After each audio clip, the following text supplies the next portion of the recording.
Bonjour à tous et bienvenue dans Smart Bourse. Smart Bourse, votre rendez-vous bourse 2 fois par jour en direct sur Bismart à 12h30 tout d'abord pour faire le point à la mi-journée sur les marchés financiers. Et puis la grande édition le soir à 18h30, 1h en direct pour décrypter les enjeux de marché et revenir sur les grands sujets du moment. Au sommaire de cette édition donc de Smart Bourse, le CAC 40 ouvre la semaine dans le vert pour le moment après le recul de vendredi en réaction au discours de la Fed qui anticipe 2 hausses de taux en 2023, soit sur un calendrier, on le rappelle, plus resserré que l'échéance de 2024 anticipée. Un discours appuyé également par James Bullard de la Fed de Saint-Louis qui a annoncé que les hausses de taux pourraient selon lui intervenir dès 2022, soit l'année prochaine. Des annonces qui ont un peu déboussolé les marchés, qui évoluaient presque sereinement dans un environnement monétaire accommodant depuis plusieurs mois. Mais l'indice parisien se reprend depuis ce matin, donc après la chute ou en tout cas le recul de vendredi dernier, porté notamment par le secteur de la distribution et notamment des valeurs automobiles. On note d'ailleurs que le Stoxx 600 automobile gagne un peu plus de 1% depuis ce matin. Et les sujets monétaires, on en parlait, seront au programme tout au long de la semaine. Si Christine Lagarde doit s'exprimer aujourd'hui devant le Parlement européen, c'est également plus d'une dizaine de gouverneurs de la Fed qui doivent prendre la parole durant toute la semaine aux États-Unis afin de réagir et d'apporter des précisions sur leur vision de l'évolution de la politique monétaire de la Fed. Des prises de parole que nous suivrons ensemble de près afin de comprendre en détail l'évolution de la doctrine sur le sujet et les rapports de force qui se jouent au sein de la Réserve fédérale américaine. Et en France, enfin, l'annonce des négociations avait été faite il y a quelques semaines. C'est maintenant chose faite. Pershing Square Tontine Holdings, le SPAC de William Ackman, a acquis 10% du capital d'Universal Music Group. Une acquisition négociée sur la base d'un prix global de Universal Music Group de 35 milliards d'euros et qui fait évoluer le titre de Vivendi, sa maison mère, en très légère hausse ce matin. Voilà, il est 12h32 et le CAC 40 est à 6587 points. Smart Bourse, c'est parti.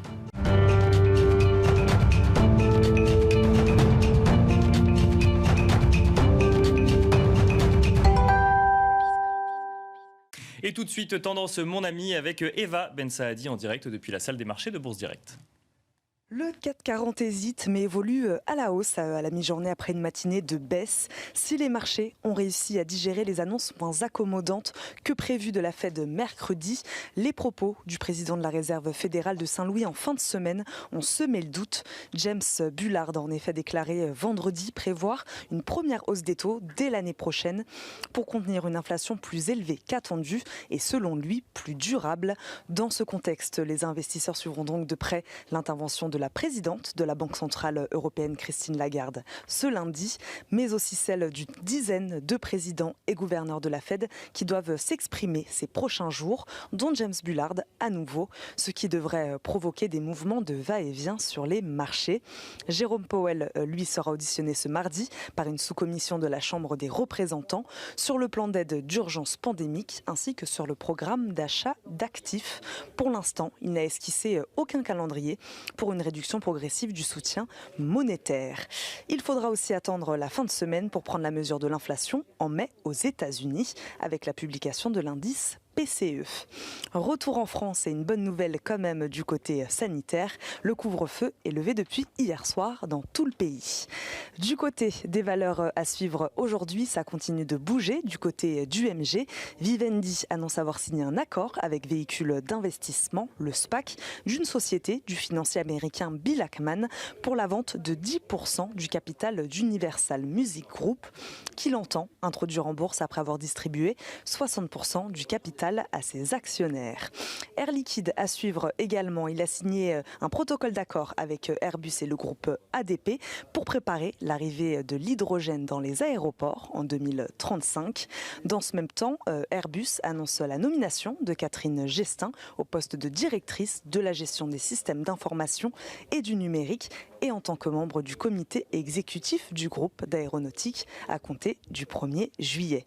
Gouvernance toujours, établissement Peugeot Frères, la holding de tête du groupe Peugeot, annonce ce lundi que son PDG, Jean-Philippe Peugeot, deviendra président non exécutif après la décision de dissocier les fonctions de président et de directeur général. On suivra aussi Essilor Luxottica. Il a signé un renouvellement de son contrat de licence exclusif avec Tory Burch pour la production, la distribution mondiale de lunettes de soleil et de montures de prescription sous la marque Tory Burch. Enfin, les cours du brut progressent ce lundi, soutenus par les anticipations d'une forte demande pendant la saison estivale. Voilà, c'était Eva Ben Saadi, donc depuis la salle des marchés de Bourse Direct. Eva Ben Saadi que vous retrouverez donc à 14h55 et à 18h30.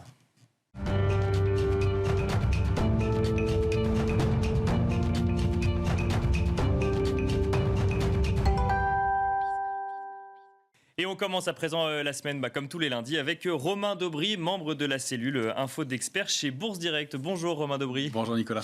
Beaucoup de choses à voir ensemble, à voir également avec la déclaration de Jérôme Powell en fin de semaine dernière, mais aussi avec des réalités techniques parfois sur les marchés financiers. Mais avant de rentrer un peu dans le détail, Romain Daubry, votre sentiment global sur la situation actuelle? On a des choses qui sont un peu accélérées en fin de semaine dernière. On avait une impulsion haussière qui s'était réactivée depuis 15 jours ou 3 semaines sur les différents indices. On voyait qu'elle était poussive, qu'elle avait du mal à se mettre en place. Et les éléments après l'échéance, la réunion de la Fed de mercredi ont entraîné les marchés dans des signaux de désorientation un peu. On l'a vu dès jeudi avec un indice parisien qui partait un peu dans tous les sens, qui formait des structures d'élargissement très courtes, mais qui montrent que le marché ne sait pas très bien où il va, et ce que vous disiez de déboussoler, c'est le terme du moment. Déboussoler, désorienter, effectivement. C'est désorienté, j'allais le dire. Voilà, il y a contre-pied, sont les mots du moment. Il y a des marchés qui se cherchent un peu, alors avec une accélération baissière marquée, alors qui est différente de celle qu'on a connue des consolidations précédentes, je pense, parce que déjà il y a une question de période. On est dans une période de l'année dont on sait pendant laquelle les marchés sous-performent généralement, et puis après une progression de 20% à Paris, d'une part, parce qu'on vient de toucher une cible sur l'indice CAC 40 futur, 6652 points sur le futur CAC 40, c'était un objectif. Et on a oscillé autour. On a fait une petite accélération à 6677 points, mais avant de marquer cette baisse, d'entamer cette baisse un peu marquée. Et puis, les banquiers centraux sont effectivement exprimés, même si on attend pas mal de discours cette semaine.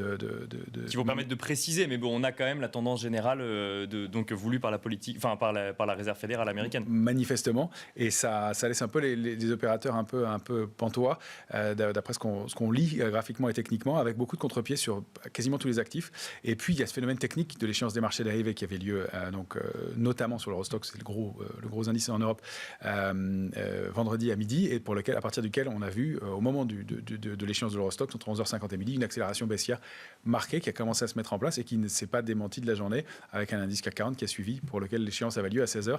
Donc, qui est venu accentuer finalement en fait, cette idée de désorientation et de marché qui ne savait pas trop dans quelle direction aller. Et il y a eu cette échéance technique juste derrière, et c'est là en fait qu'on a vu la tendance en fait dégringoler. C'est peut-être un peu fort, mais en tout cas reculer. Voilà, pour l'instant, on est dans une situation où on va devoir.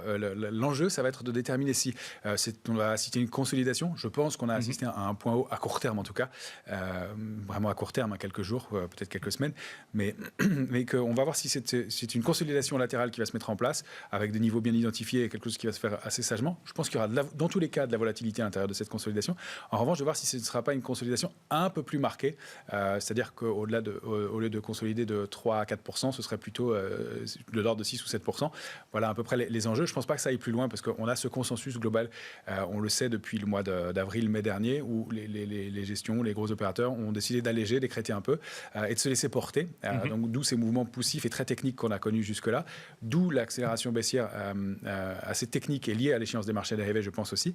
Et maintenant, de savoir si on va réussir à se maintenir dans cette zone, ces niveaux techniques. Donc sur le futur CAC 40, on a vu qu'on avait une zone bien identifiée sur les options entre 6003 et 6600 points. On va voir si on arrive à la défendre. À l'intérieur de cette zone-là, on sait qu'il y a un peu de couverture, même si on arrive sur le mois de juillet avec beaucoup moins de couverture que sur les échéances précédentes. Donc on a ce risque, mais pour l'instant, on voit bien que la zone 6003-6006 est bien identifiée. L'accélération baissière, elle s'est stoppée à l'intérieur de cette zone et on est en train d'aller chercher la borne haute. Donc on va le regarder en détail après, mais les niveaux techniques, c'est 6345, 6583 et on voit qu'on a été rechercher 6583 dans ce rebond de ce matin. Pour l'instant, on est en train d'hésiter. Alors on va regarder les graphiques avec lesquels vous êtes venus. On va rentrer donc un peu plus en détail. Et tout d'abord, c'est le retour de la volatilité. Vous l'avez dit, ça fait du bien peut-être un petit peu sur les marchés, un peu de volatilité pour les différents opérateurs. Ouais, c'est plutôt sain sain qu'il y ait un peu de volatilité par moment, et puis surtout que le marché consolide aussi. On a quand même des progressions qui sont sans retracement depuis longtemps. Alors c'est toujours bien, on veut toujours le meilleur, c'est-à-dire qu'un peu de volatilité c'est bien, il ne faudrait pas qu'il y en ait trop. Bien sûr. Oui. Là pour l'instant sur le VIX, on est à la charnière avec des niveaux qui sont assez limites. On revient au contact des 21,50 qui est le niveau que vous avez ici, qui était notre niveau de bascule sur le VIX. On le voit bien, on a oscillé autour pendant une bonne partie du début de l'année, avec quelques pics au-dessus. Et là, on revient juste en dessous, 20,80, et on s'en approche. Donc, le risque, c'est effectivement au franchissement de 21,50 d'aller chercher des niveaux de volatilité à 28 et voir le haut du canal que vous voyez en bleu, au sein duquel on évolue. Alors, on a plusieurs signaux qui nous laissent dans le doute. C'est qu'on n'est pas allé chercher la borne basse du canal cette fois-ci. On le voit avec le petit cercle rouge en bas du canal bleu. On se rapproche des 21,50 et par ailleurs, là je n'ai pas indiqué les indicateurs techniques, je ne les ai pas ajoutés sur ce graphique, mais on voit qu'il y a des divergences haussières, c'est-à-dire que le VIX a formé de nouveaux plus bas par rapport à ses points bas précédents, mais en revanche, les indicateurs, les oscillateurs indiquent le contraire. Donc si on prend par exemple le MACD en hebdomadaire, lui il a formé de nouveaux plus hauts, donc il y a une divergence entre le VIX et les indicateurs. Ça peut être aussi un signe d'alerte. Donc, tant qu'on reste sous 28, qu'on va chercher peut-être le haut du canal, ça restera un peu brutal, mais assez canalisé. Ça va être notre curseur, en fait, de repasser au-dessus de 21,50. On voit aussi qu'on a des possibilités de repasser en dehors de ce canal-là, de franchir les 35. Ça, ce ne serait pas bon du tout. On n'y est pas encore.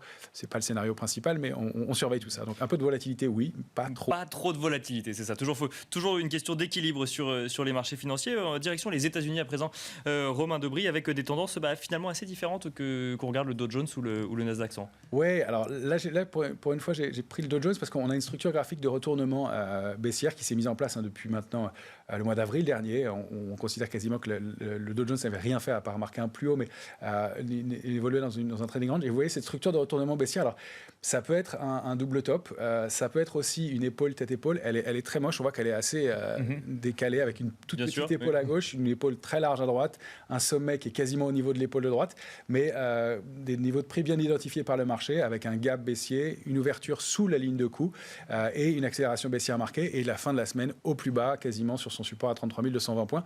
Donc on a des extensions possibles jusqu'à la cible idéale de cette figure, c'est 31 980 points et on invaliderait la figure au franchissement de 33 780 sur une ou deux clôtures.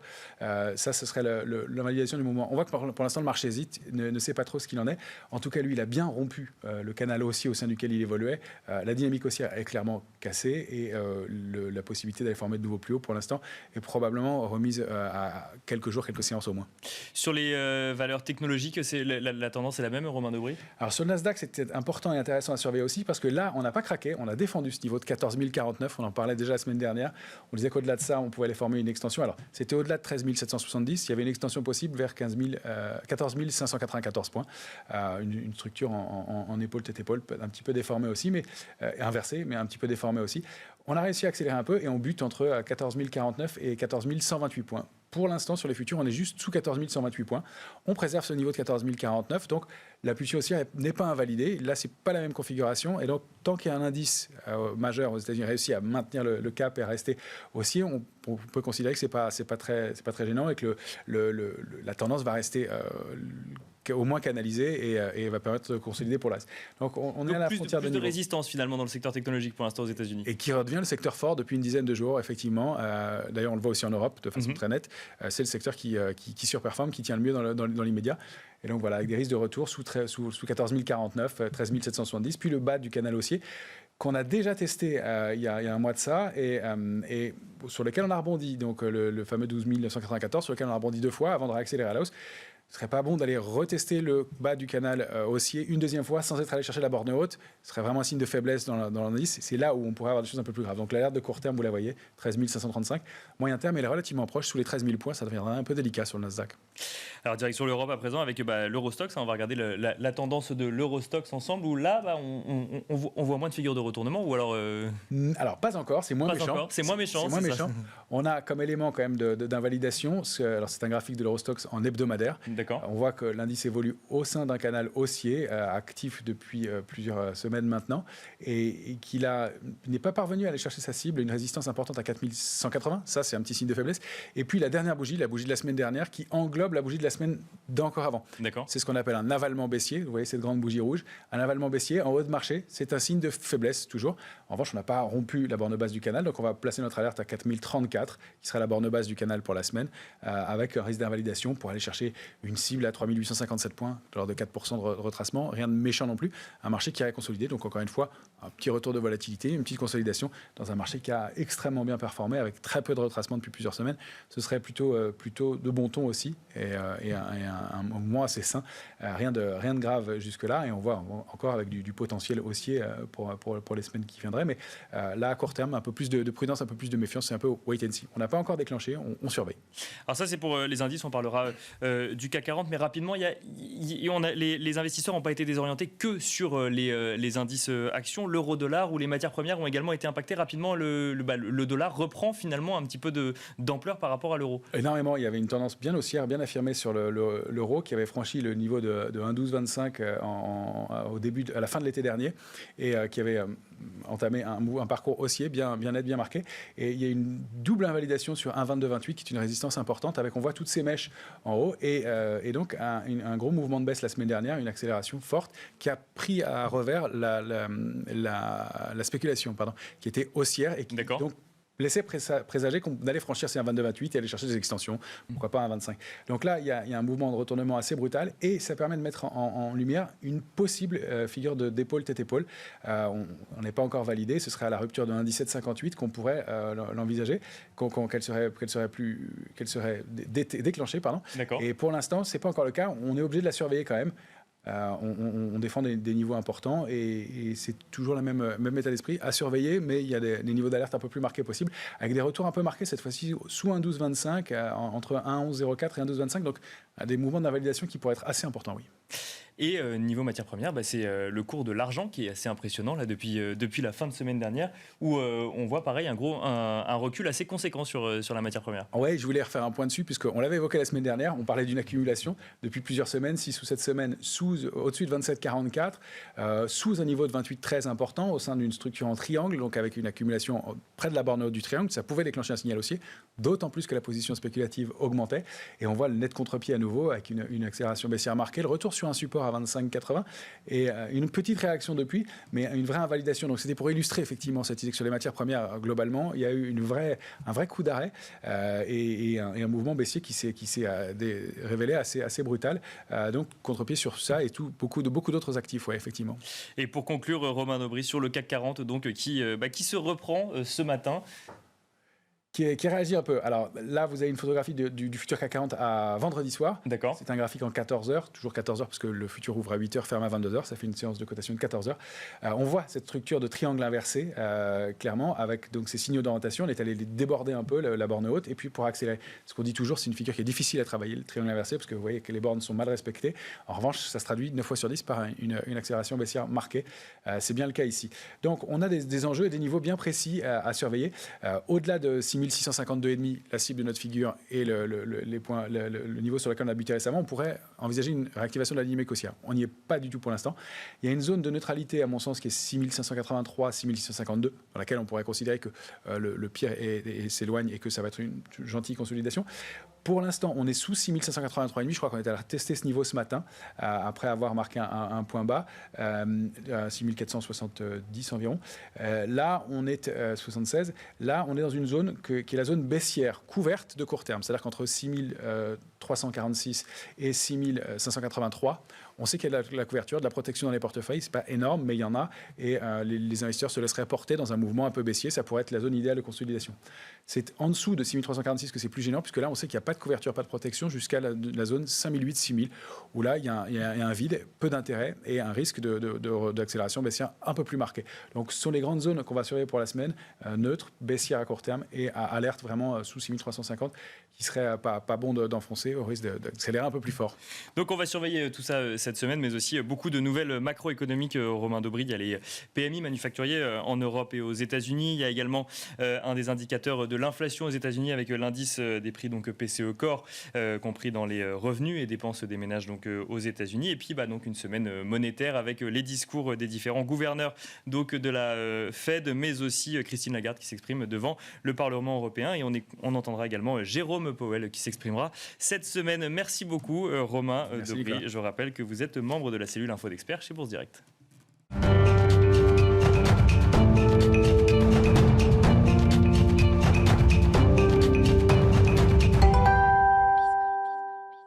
Et nous sommes à présent avec Nadia Garbi, économiste chez Pictet Wealth Management, qui est au téléphone avec nous. Bonjour Nadia Garbi. Bonjour. Alors on va revenir ensemble, Nadia Garbi, sur ce discours de la Fed, donc en fin de semaine derrière. La Fed qui ne change pas sa politique monétaire pour le moment, mais qui pose toutes les bases pour un changement plus rapide que prévu. On rappelle que l'échéance était en 2024 précédemment et que là on parle de 2023, 2 hausses de taux en 2023. Et certains membres même de la Fed, on y reviendra, évoquent une échéance plus rapide encore et parlent même de 2022. Oui, alors c'est vrai que c'était une petite surprise au quiche la semaine dernière. Mais ce qui est frappant, c'est vraiment les tensions au sein de la Réserve fédérale entre d'un côté les membres du board à Washington DC et de l'autre les présidents des banques régionales. Parce que du coup, on sent en fait que là où il y avait peut-être un peu plus de consensus il y a quelques mois, là aujourd'hui, les faucons deviennent plus nombreux. C'est ce que vous nous dites, Nadia Garbi ? Oui, tout à fait. Alors ce qu'on voit, c'est que les présidents des banques régionales sont plus au quiche, sont plus inquiets sur l'inflation et les valorisations boursières. Et ça s'est vu clairement avec les mots de James Bullard la semaine dernière. Alors, James Bullard qui évoque donc, je le rappelle, des hausses de taux dès 2022, c'est-à-dire dès l'année prochaine. Ça reste, Nadia Garbi, un discours isolé ou un discours de plus en plus présent, cette échéance de 2022 pour le coup ? Oui, alors je pense qu'on va voir les présidents des banques régionales cette semaine être beaucoup plus au quiche. Mais d'un autre côté, Jérôme Powell devrait garder son discours plus mesuré, plus neutre, avec un peu, je dirais, plus de prudence, en disant que voilà, il n'y a pas d'urgence d'annoncer un tapering, du moins pas tout de suite. Les hausses de taux sont encore lointaines. Donc on aura un peu cette dichotomie entre Powell d'un côté et les présidents des banques régionales. Alors, une dichotomie qui va forcément jouer sur la confiance dans qu'on peut placer dans le discours de Jérôme Powell, donc président de la Réserve fédérale. Mais s'il y a un discours, entre guillemets, accommodant d'un côté et qu'on sent des tensions de l'autre côté, est-ce que Jérôme Powell va réussir à rassurer les marchés sur les prochaines semaines ou les prochains mois ? C'est une bonne question et je pense que vraiment la volatilité va s'accroître avec cette dichotomie d'un côté et de l'autre. Maintenant, je pense que Powell arrivera à rassurer les marchés. Il devra tôt ou tard parler de tapering. Nous, on pense que ça arrivera plutôt à Jackson Hole. Mais ce tapering devrait être là aussi lent, commencer seulement en fin d'année. Et en ce qui concerne les hausses de taux qui vont être vraiment regardées de près, il devrait vraiment essayer de les pousser le plus loin possible, alors que Bullard et les autres présidents devraient être un peu plus agressifs de ce côté-là.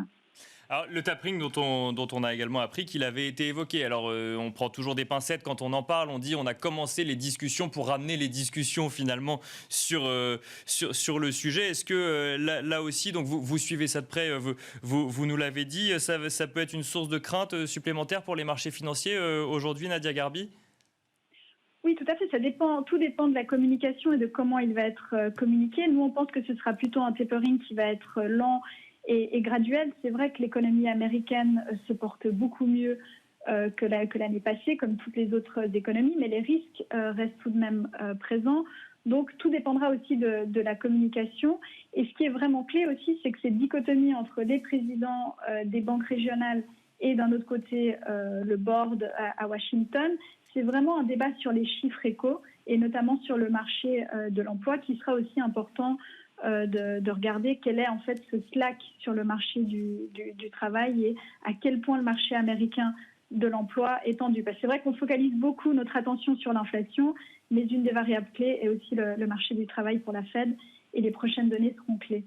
Donc deux indicateurs, effectivement, l'inflation et l'emploi. Vous parliez de communication, Nadia Garbi. Est-ce qu'on peut dire que la Fed a bien géré sa communication alors qu'on a un peu l'impression que les marchés se réveillent en se disant bah oui, finalement, la Fed peut se montrer moins accommodante? C'est une bonne question et je dirais qu'effectivement, elle a mieux géré, elle a bien géré sa communication. On a vu Powell vraiment être très mesuré, avoir un discours vraiment très neutre.